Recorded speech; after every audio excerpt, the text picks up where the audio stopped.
లక్షణం చూడాలి, వాళ్ళ నీతి కూడా చూడాలి. ఇలా ఎవరు దేనికి లేవడ్డారో కూడా మీరు ఆలోచన చేయాలి. కేసీఆర్ ఉన్నప్పుడు ఎట్లుండే పరిస్థితి ఇవాళ ఎట్లయింది? మీరు ఒక్క నిమిషం, 2 ఏళ్లలో కాంగ్రెస్ ప్రభుత్వం వచ్చినాక ఒక్క మంచి పని ఏదన్నా ఒక్కటి చేసిరా ఒక్కసారి మీరు ఆలోచించండి. ఏమైనా గట్టిగా అడిగినాం అనుకో కాంగ్రెస్ వాళ్ళను ఒకటే చెప్తారు, ఫ్రీ బస్సు పెట్టినాం కదా అంటారు. ఫ్రీ బస్సు నేనేమంటున్నా అంటే మేము దానికి ఖిలాఫ్ కాదు, కానీ కుడి చేత్తో నుంచి ఎడమ చేత్తో తీసుకునేది ఆడోళ్ళకి ఫ్రీ అట, మరి మగోళ్ళకి డబుల్ రేట్ అట. ఇది ఎక్కడ రీతి? అది ఇచ్చినట్ట తీసుకున్నట్ట? ఏమన్నా ఇచ్చినట్టేనా? ఆడోళ్ళకు ఫ్రీ, మగోళ్ళకు డబుల్ టికెటు. పిల్లలుంటే వాళ్ళ బస్ పాసులు కూడా 25% పెంచిర్రు.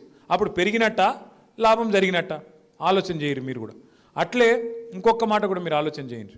ఇప్పుడు రాజకీయ నాయకులు పార్టీలు ఎలక్షన్ల ముందు మేనిఫెస్టో పెడతారు. మేనిఫెస్టో అంటే ఏంది?